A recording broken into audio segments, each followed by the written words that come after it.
도둑이 절에서 중요한 물건 하나를 훔치고 달아나기 시작합니다. 그런데 저 멀리서 스님이 헐레벌떡 쫓아옵니다. 자기를 잡으러 오는 줄 알고 더 빨리 도망칩니다. 그런데 저 멀리서 스님이 뭐라고 외치는데, 잠시 멈추시오, 할 말이 있습니다 라고 이야기합니다. 처음에는 자기를 잡으려고 하는 말이라 생각하고 계속 달리고 또 달렸습니다. 그래도 계속 쫓아오고 또 쫓아옵니다. 그리고 잠시 멈추라고 하니, 그래서 이 도둑도 잠시 멈추고 스님을 기다립니다. 스님이 도둑이 있는 곳까지 와서는 이렇게 얘기합니다. 가져가신 물건은 이 짝이 없으면 사용할 수 없는 것입니다. 내가 이것을 당신에게 선물로 드리면 내가 이 물건의 전체를 드리는 것이 되니 당신은 물건을 훔친 것이 아니라 제게 선물로 받은 것이 될 것입니다. 이제 뛰지 마시고 그 물건의 짝을 가지고 편히 걸어가십시오. 참으로 감동을 주는 스님이시죠. 그런데 이 가르침은 우리 성경에도 있습니다. 겉옷을 달라고 하면 속옷을 주고, 오리를 가라고 하면 신미를 같이 가고, 절반을 달라고 하면 전체를 다 주어라.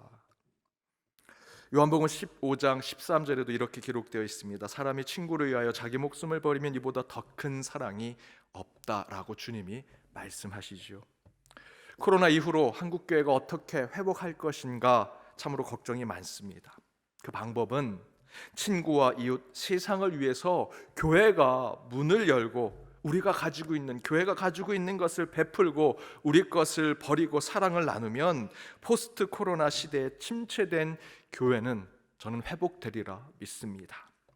베풀고 나누며 거저 주어서 다시 교회가 세상에 필요한 곳이 될 수 있도록 함께 헌신하는 저와 여러분 되기를 주님의 이름으로 축복합니다.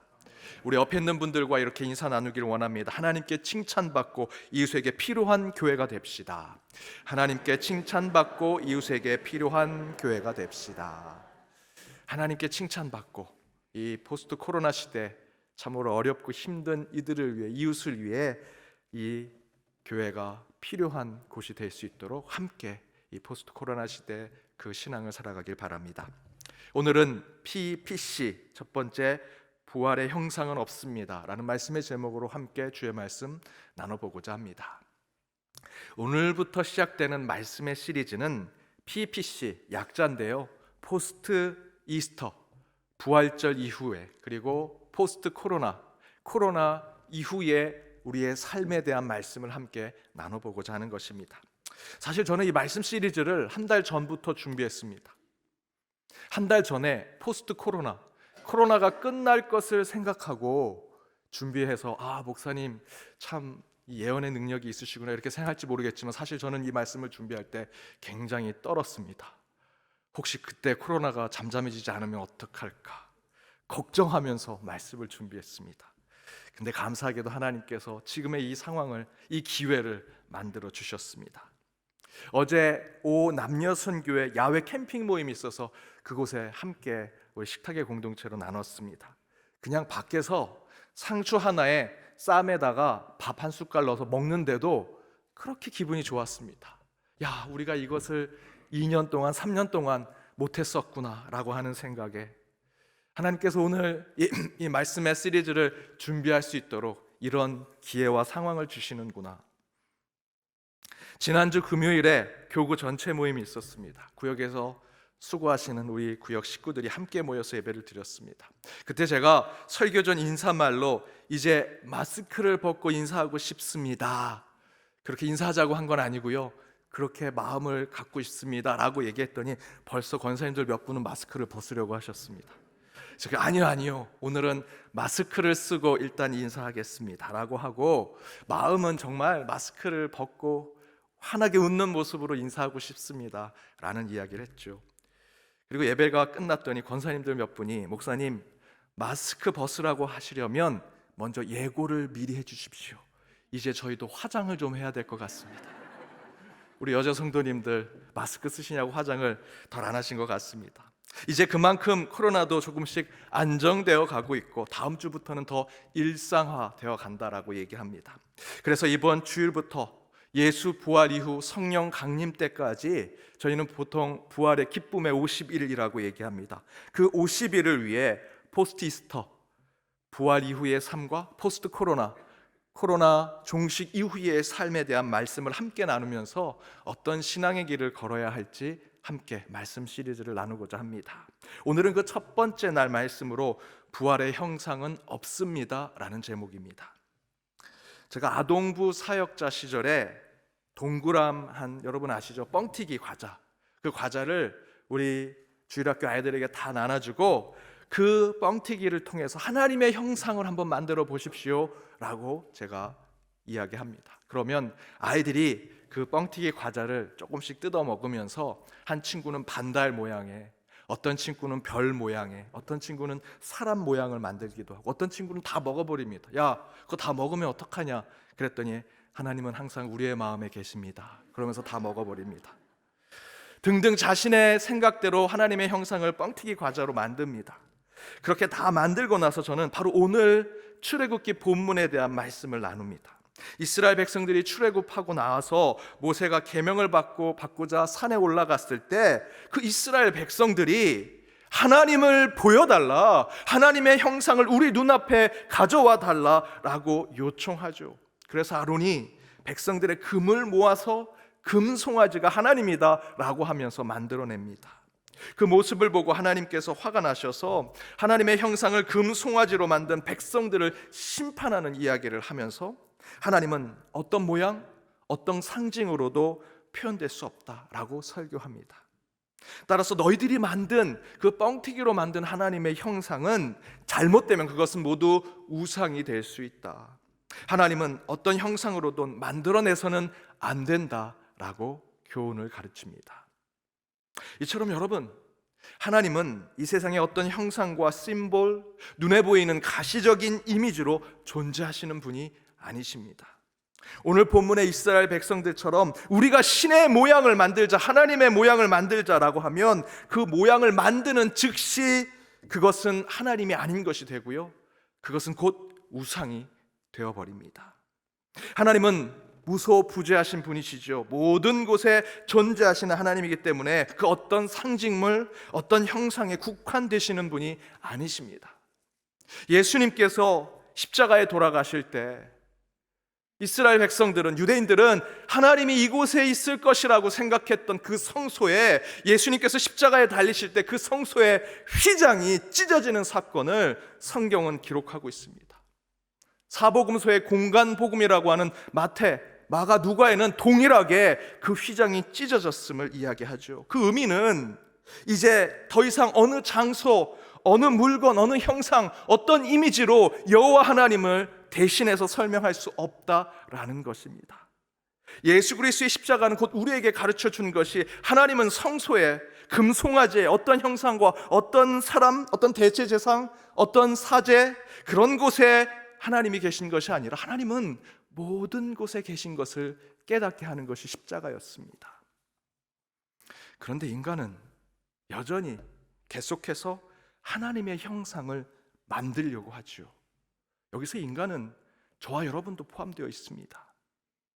하나님은요, 이스라엘 백성들이 400년 애굽에서 노예 생활을 했습니다. 400년 생활을 했습니다. 400년이라는 수치는 나는 노예구나, 우리 집안은 노예구나 라는 것이 이미 그들의 삶 뼛속 깊숙이 나타나고 있는 자들입니다. 그런데 그 노예 생활의 족쇄를 끊게 하시고 출애굽해 주신 분이 하나님이십니다. 그리고 그 큰 홍해를 건너 그곳에서 자유를 그들에게 주셨고요, 또한 살아있는 신인 애굽 왕 바로와 싸워 이기게 하신 분이 하나님입니다. 이스라엘 백성은 그 하나님을 체험하고 경험해 놓고는 얼마 되지 않아서 그들이 얘기한 것이 무엇입니까? 하나님을 보여달라, 하나님을 눈앞에 가져달라라는 것이었습니다. 그런데 이런 모습은 수천 년이 지나도 예수님께서 휘장을 찢고 모든 곳에 계신 하나님을 우리에게 깨닫게 하셔도 우린 여전히 신앙 속에서 그러한 우를 범하고 있다라는 것입니다. 진짜 하나님은 여기 계신데, 우리가 가는 곳곳마다 먼저 가 계시는데 우린 그 하나님을 보지도 만나지도 느끼지도 않고 그저 하나님의 형상, 하나님의 모양을 만들어 이게 하나님입니다 라고 하는 우상 숭배에 빠지려고 하는 잘못된 신앙이 우리 가운데 있다는 것이지요. 실제로 아닌 것 같은 우리의 일상의 삶 속에 그러한 잘못이 많이 나타나고 있습니다. 울지마 톤즈라고 하는 다큐멘터리 영화가 있습니다. 고 이태석 신부님의 귀한 사역을 담아낸 이야기입니다. 이태석 신부님은 의사였다가 신부가 되어서 수단 톤즈라고 하는 지역에서 선교 사제로 파견이 되어서 그곳에서 9년 동안 이 가난한 수단이란 나라의 톤즈 마을을 복음으로 새롭게 변화시키신 분이십니다. 그러던 중에 대장암이 걸려서 9년 만에 선종하셨습니다. 2010년 별세하셨습니다. 그래서 울지마 톤즈라고 하는 영화를 보면 이태석 신부와 그 선교 사역은 정말 예수님이 보여주셨던 사역과 너무나 동일합니다. 정말 감동이 되고 감격이 됩니다. 수십 년 내전으로 수단 백성들은 피폐해져 가는데 그 가운데 그 작은 가난하고 황폐한 마을이었던 톤즈라는 마을에 이태석 신부가 들어가서 그곳에 예수님의 그 사랑을 몸소 실천하고 보여주죠. 그래서 저는 이 영화를 보면서 이태석 신부님을 통해서 우리 그리스도인들이 그분의 삶을 쫓아가고 닮아가야 된다라는 생각을 했습니다. 그런데 이 울지마 톤즈라고 하는 영화 말미에 보면 이런 장면이 나옵니다. 톤즈 마을의 한 사람이 이 돌아가신 이태석 신부님을 기리기 위해 자기 집에 아주 작은 창문이 있는데 그 창문에 예수 동상, 예수상과 그 옆에 성모 마리아상, 이 천주교 신자니까요. 그리고 그 옆에 이태석 신부의 사진을 올려놓고 기도를 합니다. 물론 긍정적인 측면에서 본다면 그만큼 이태석 신부님을 예수님만큼 존경하고 사랑하는 표현을 나타내는 것이겠죠. 그런데 장면을 더 자세히 살펴보면 그들이 이태석 신부님을 향해서 마치 예수께 기도하듯 기도하는 모습을 보여줍니다. 이태석 신부님은 예수 그리스도의 사랑을 그곳에서 전하고 실천한 것인데 어느새 그 사랑을 받은 사람들은 이태석 신부를 신의 위치까지 올려놓고 생각하고 있더라는 것이죠. 실제로 어느 한 신문 기사에 인도 콜카타, 여러분 잘 아시죠? 콜카타는 마더 테레사가 수십 년간 그 길거리 노숙자들, 병자들의 사역을 한 곳입니다. 그런데 이 마더 테레사가 그곳에서 죽고 난 후에 여전히 그곳에 머물러 있는 병자들이 테레사 수녀의 사진이나 유품을 가지고 그곳을 아픈 부위에다 올려놓고 치유받았다라고 얘기하는 기사가 난 것이 있습니다. 어느 한 여인은 테레사 수녀의 사진을 암 부위에 올려놓고 기도했더니 암이 사라졌다라고 간증한 기사도 있습니다. 어느새 테레사 수녀가 성녀가 되었고 그 성녀가 성모 마리아 같은 위치에 가게 되었고 그 위치에서 더 신과 같은 영역까지 올라가게 된 것이죠. 몇 년 전 한국 신문에도 한 신부가 대통령 국가안보실장에게 테레사 수녀가 선종할 때 입었던 옷의 한 조각이라고 그것을 건네주면서 이것을 지니고 다니면 좋은 일이 생길 것입니다라고 얘기했던 기사가 난 적이 있습니다. 이 기사를 보고 저는 씁쓸했습니다. 한편으로는 불편하기도 하고요. 우리는 어느새 모양만 다를 뿐 우리 주변에 금송아지를 만들고 다니고 있습니다.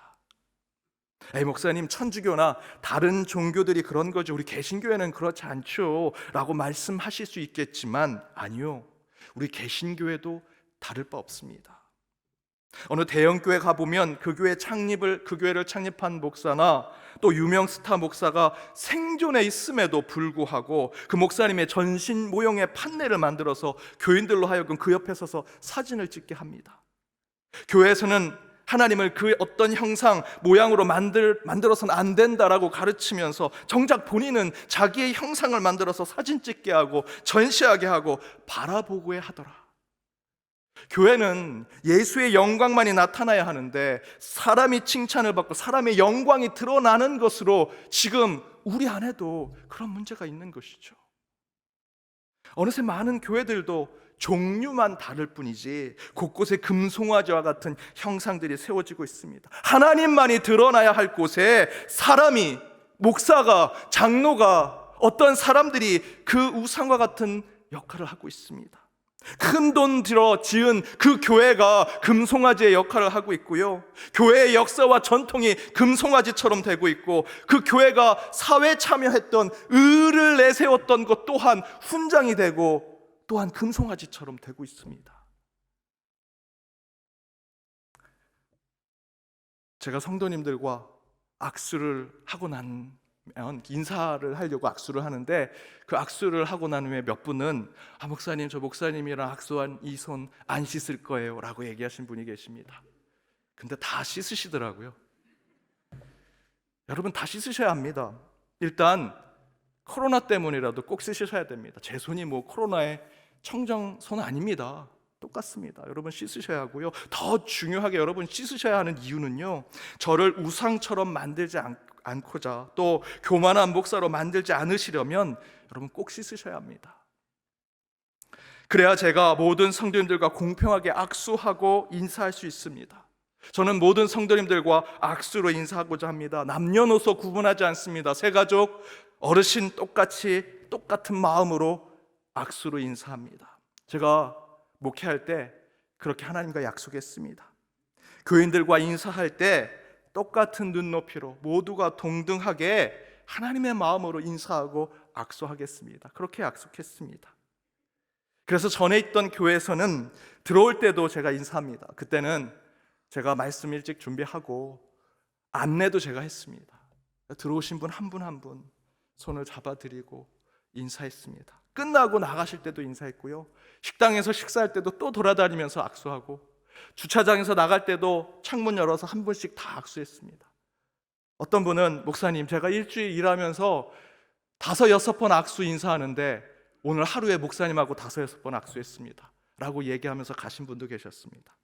제가 그렇게 악수로 인사하는 이유는 간단합니다. 다른 거 아닙니다. 여러분 만나서 반가워서, 너무 좋아서, 기뻐서 악수로 인사하는 거죠. 그래서 여러분 모두와 악수하는 것이지, 제가 무슨 거룩한 목사가 되어서 이 손도 거룩하게 되어서 여러분에게 이 거룩한 또 신성한 목사의 손을 잡아드리게 하기 위해서 악수하는 것이 절대로 아닙니다. 여러분, 거룩은요, 이 손에 있는 게 아니고요, 거룩은요, 이 목사나 장로나 무슨 직분 가진 자들이 거룩한 것이 아니고요, 거룩은요, 이 성전이 아닙니다. 거룩은요, 이 교회가 세상을 향해 그렇게 의롭게 살아왔던 그 훈장과 같은 일이 아닙니다. 거룩은 고아와 과부를 돌보는 마음과 신앙이 거룩이죠. 제가 악수를 열심히 하고 인사를 열심히 하는 건 제 얼굴, 제 이름 나려는 것이 아닙니다. 오히려 하나님의 얼굴을 더 빛나게 하고 하나님께 더 영광을 돌리기 위한 것입니다. 제가 악수해서, 물론 저도 칭찬받죠. 교회도 그렇게 서로 악수하고 인사하니 교회 분위기도 좋아졌다 얘기 들으니 저도 좋고 교회도 좋습니다. 더불어 제일 좋은 것은 하나님이 좋아하시더라는 겁니다. 저는 어린 시절 이런 경험이 있었습니다. 저희 아버님도 목회자셨습니다. 지금은 교회가 큰 길에 있지만 전에는 골목골목을 들어가야 교회를 갈 수 있었죠. 제 모교에도 골목골목을 가는 곳에 있었습니다. 저희 아버님이 어떤 가르침을 주셨냐면, 야, 교회 골목에 들어가면 주영아, 무조건 그분이 교인이든 아니든 청소하는 분이든 거지든 상관없이 90도로 인사해라. 그래서 저는 그 이후로 그 교회 골목에만 들어가면 어떤 분이든 90도로 인사했습니다. 그랬더니 교회 다니시는 분이든 안 다니시는 분이든 다 저를 칭찬해 주셨습니다. 더 나아가서는 제가 그렇게 인사를 잘했더니 저희 아버님이 좋은 평가를 받으셨습니다. 제가 여러분과 악수로 기쁘게 반갑게 인사하는 건요, 물론 저도 좋고 우리 교회 분위기도 좋아지는 거지만 끝내는 하나님께 영광을 올리는 것이지요. 그러나 여러분, 선거할 때 정치인들을 보십시오. 정치인들 당선되기 전에는요, 곳곳에 시장을 돌아다니면서 악수하려고 합니다. 나는 악수하기 싫은데 막 손을 내면서 그 명함을 주면서 악수 억지로 하죠. 당선되고 나면 어떻게 됩니까? 눈에 보이지도 않고요, 그분 악수 한번 하려면 약속 잡고 가서 악수해야 됩니다. 여러분, 이게 우상이 되는 모습이지요. 이처럼 하나님은 형상으로 표현되시는 분이 아닙니다. 하나님은 스스로 존재하시는 분이지요. 따라서 당연히 부활에 대한 어떤 것도 손에 잡히는 증거, 부활의 확인서, 금송아지와 같이 예수 부활에 대한 어떤 형상 따위로 우리가 표현해서는 안 된다라는 것입니다. 시간이 되시면 여러분 예수 부활에 관련된 신학서적을 한번 읽어보십시오. 예수 부활 이후에 가장 초기에 가장 먼저 전해졌던 전승이 뭐냐면 그 부활의 전승 중에 하나가 빈무덤 전승이라는 것입니다. 사복음서 모두 예수님이 죽고 3일 후에 그 여인들이 무덤에 갔더니 그 무덤이 비어졌더라 라고 기록하고 있죠. 그런데 이 기록이 바로 빈무덤 전승이라는 것입니다. 예수님 초기에 초대교회에 가장 먼저 예수의 부활을 증거하는 이야기 중에 하나가 예수의 무덤이 3일 후에 비어졌다라는 것입니다. 처음에 제가 신학교 가서 이것을 공부하는데 이게 무슨 증거야 라고 얘기했습니다. 그런데 지금은 바로 이 빈무덤 전승이 예수 부활의 유일한 증거라고 저는 확증하고 있습니다. 여러분 주변을 한번 돌아보십시오. 이탈리아 토리노 성당에 가면요, 예수님께서 무덤에 장사될 때 감쌌던 수의가 있다라고 해서 유명한 곳이 되었습니다. 그런데 수많은 과학적 방법으로 조사해 봤더니 13세기, 14세기 수의로 추정이 됩니다. 누가 일부러 만든 거죠. 그런데 그것을 믿는 사람들, 그 성도들은 믿지 않습니다. 과학을 믿지 않습니다. 그러나 과학이 아니더라도 그것이 예수의 부활의 증거가 될 수 없습니다. 어딘가에는 예수의 세 개의 못 중에 하나를 우리가 가지고 있다라고 주장하는 성당도 있습니다. 그리고 예수가 장사 지낸 무덤에 가보면 하도 사람들이 그 무덤 옆에 그 돌을 쓰다듬고 계속해서 만져서 반질반질합니다. 그걸 만지면 예수의 부활이 믿음으로 오는 줄 알고 그 돌멩이가 부활을 확증한다 생각하는 거죠. 여러분, 부활은 예수가 죽고 3일 후에 일어난 사건입니다. 어떤 형상이나 상징물로 남겨져 있는 것이 부활이 아닙니다. 그런데 우리의 신앙은 자꾸 부활도, 저와 여러분의 믿음도, 예수 그리스도도, 하나님도 형상으로 만들어서 그걸 가지고 신앙생활 하려고 하고요, 그것 가운데 믿음을 지키려고 합니다. 저처럼 빈무덤 전승을 들었을 때 이게 무슨 증거가 돼? 빈무덤이 뭐가, 그 얘기가 뭐가 부활의 증거가 돼? 라고 생각했던 것처럼 여러분, 부활의 증거가 되려면 수의도 좀 있어야 하고, 예수님을 못 박았던 못도 있어야 되고, 예수님의 못자국에 손을 넣었던 도마의 손가락이 어딘가 실험실에 그 성당에 있어야 하고, 그래야 눈에 보이는 증거가 있어야 부활이 믿어진다라고 생각하는데 그렇지 않다는 거죠.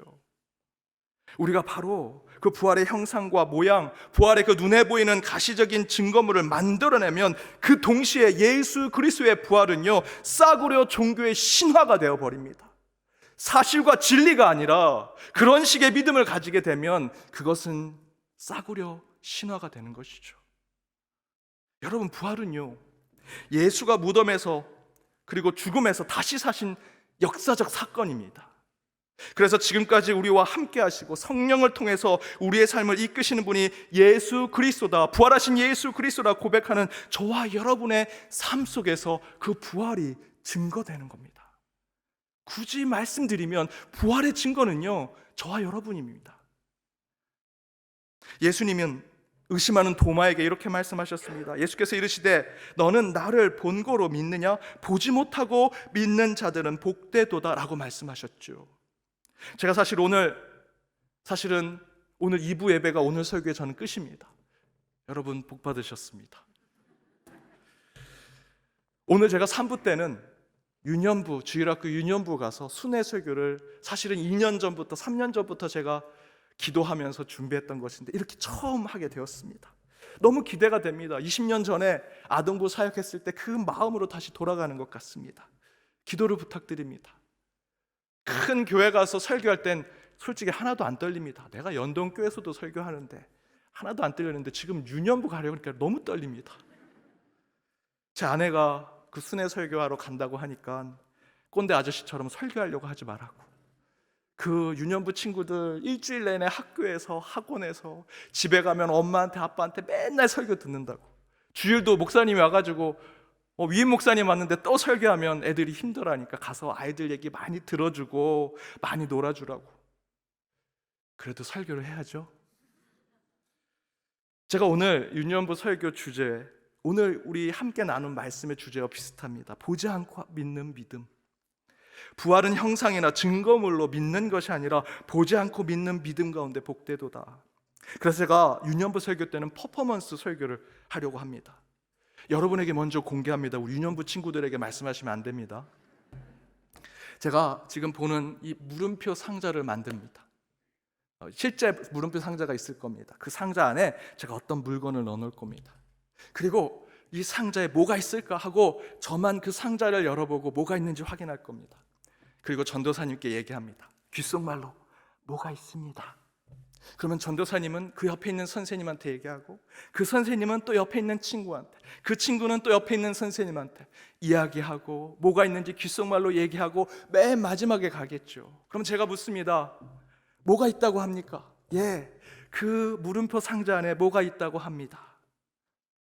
그걸 믿습니까? 예, 믿습니다. 저는 그 안에 무엇이 있었다고 믿습니다 라고 얘기하죠.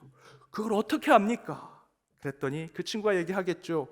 옆에 있는 친구가 얘기해 줬습니다. 그 옆에 있는 친구는 옆에 있는 선생님이 얘기해 줬습니다. 저는 선생님을 믿습니다. 그렇게 얘기해서 마지막 전도사님까지 오겠죠. 저는 전도사님이 믿어서 전도사님이 이게 있다고 얘기해서 믿었습니다. 보지 않았는데도 다 믿는 겁니다. 마지막에 전도사님은 왜 믿었을까? 그 상자 안에 무엇이 있는지를 직접 본 제게 얘기를 들었으니 믿음을 갖고 얘기했겠죠. 여러분, 부활의 증거가 그것입니다. 바로 부활의 증거는 우리는 눈에 보지 않았지만, 어떤 형상이나 손에 잡히는 어떤 것으로 있지 않았지만, 우리는 믿음을 가지고 거슬러 올라가 보면 예수의 부활을 본 자들이 지금 그 얘기가 이어져 우리에게까지 온 것이죠. 도마는 막달라 마리아의 첫 부활의 증거를 믿지 않았습니다. 그러나 예수님은 그에게 나타나 자신의 몸을 보여주고 부활을 믿게 하셨습니다.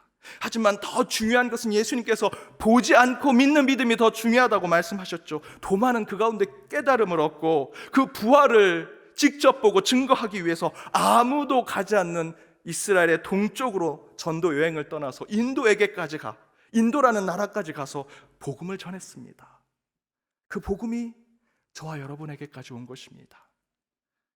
사랑하는 여러분, 오늘 본문 디모데전서 말씀을 보니 바울은요, 믿음을 얻기 전에 비방자, 박해자, 폭행자, 죄인 중에 괴수라고 스스로 말합니다. 그러나 그가 믿음을 얻은 후에 이렇게 얘기하죠. 16절 말씀 함께 읽겠습니다. 그러나 내가 긍휼을 입은 까닭은 예수 그리스도께서 내게 먼저 일체 오래 참으심을 보이사 후에 주를 믿어 영생 얻는 자들에게 본이 되게 되려 하심이라. 바울이 예수가 나의 구원자임을 믿게 된 것이 어떤 확증, 어떤 증거, 어떤 형상을 보고 예수의 부활을 믿는 자가 되었다라고 얘기하지 않지요. 16절에서 바울은 이렇게 얘기합니다. 예수님이 끝까지 참으셨다. 예수님이 끝까지 참으셨다. 그리고 끝내 믿음을 가진 후에 바울은 예수의 복음을 전하는 믿음의 증거자가 되죠. 무엇이라 증거합니까? 본문에서 예수님께서 이 바울을 변화시켜 주셔서 그를 세상에 복음을 전하는 본이 되는 자로 세우셨다 말씀하지 않으셨습니까? 여러분, 이처럼 부활의 증거는요, 저와 여러분입니다. 부활의 형상은 없습니다. 하나님께서 부활을 증거하기 위해서 우리보다 뛰어난 고고학자를 세우지 않으셨습니다. 유명한 신학자를 세우지 않으셨습니다. 토리노의 수의 또는 세계의 못 중에 그것을 가지고 있는 어떤 성당, 또는 부활의 증거로 어떤 형상이나 이미지나 눈에 보이는 것을 하나님은 만들지 않으셨습니다. 예수님은 의심 많은 도마, 그리고 여전히 그 예수 믿는 자들을 박해하고 폭행하고 그래서 죄인 중에 괴수라고 얘기했던 그 바울에게 증거를 보여주시고 그들을 통해서 예수의 부활을 전하게 하셨다는 거죠. 따라서 여러분의 신앙은요, 오늘 주일 예배 이 한 시간에 끝나는 신앙이 되어서는 안 됩니다. 이제 여러분이 부활의 증거가 되셔야 합니다. 이를 위해 코로나가 종식되어가는 이 시대에 가장 작은 일에서부터 부활의 긍정성, 부활의 소망을 여러분의 일상의 삶 곳곳에 드러내어 정말 사람들이 여러분의 삶을 보고 여러분의 가정을 보고 저들이 믿는 그 예수가 부활하셨구나 라는 것을 깨닫게 하는 본이 되는 삶을 살아가는 저와 여러분이 되기를 주님의 이름으로 축복합니다. 기도하시겠습니다.